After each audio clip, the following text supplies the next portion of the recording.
Salut à tous et bienvenue sur la chaîne de Maka. Dans cette vidéo, nous allons parler des risques de la fumée de cigarette sur nos loups. Je suppose que beaucoup d'entre vous se sont déjà posé la question. J'espère que cette vidéo vous aidera à y voir plus clair. Et pour tous ceux qui ne l'ont pas encore fait, je vous invite à vous abonner et à activer la cloche pour ne rien manquer. Comme pour les humains, le tabac peut être nocif pour nos amis à quatre pattes. Certes, il ne peut pas fumer de cigarette, mais le tabagisme passif existe également pour les animaux. Le tabagisme passif concerne les non-fumeurs, se trouvant entourés de fumeurs qui inhalent donc malgré eux de la fumée. En France, près d'un tiers de la population est fumeur. Le principal risque du tabagisme passif pour les humains est le cancer du poumon. Cela peut prendre plusieurs dizaines d'années avant de se développer, mais les conséquences du tabac apparaissent généralement plus rapidement chez nos amis les chiens. Lorsque nous fumons, cela peut entraîner chez nos amis différents symptômes, qui peuvent par la suite engendrer des maladies car ils inhalent de la fumée malgré eux.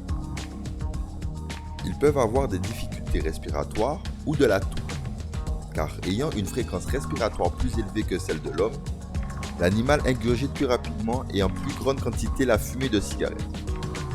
Elles peuvent nuire gravement à leur santé et irritent l'ensemble du système respiratoire. Nos loulous peuvent avoir des fatigues chroniques, une perte d'appétit ou un changement de comportement peuvent apparaître car ils inhalent aussi le gaz toxique contenu dans cette fumée. La fumée de cigarette peut aussi entraîner des problèmes de peau, car les particules de cigarette peuvent se poser sur la fourrure de nos staphies. Les résidus de la fumée sont dispersés dans l'air et se déposent partout dans notre environnement. Lorsque nos chiens se toilettent, ils peuvent ingérer une quantité importante de différentes substances toxiques posées sur leur pelage.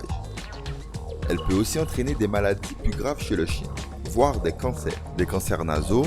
Les chiens à face aplatie verraient le risque de développer un cancer des poumons largement multiplié s'ils vivent aux côtés d'un maître fumeur. Il peut aussi y avoir des cancers lymphatiques qui sont plus élevés chez le chat que chez le chien, mais ce dernier n'est pas à l'abri.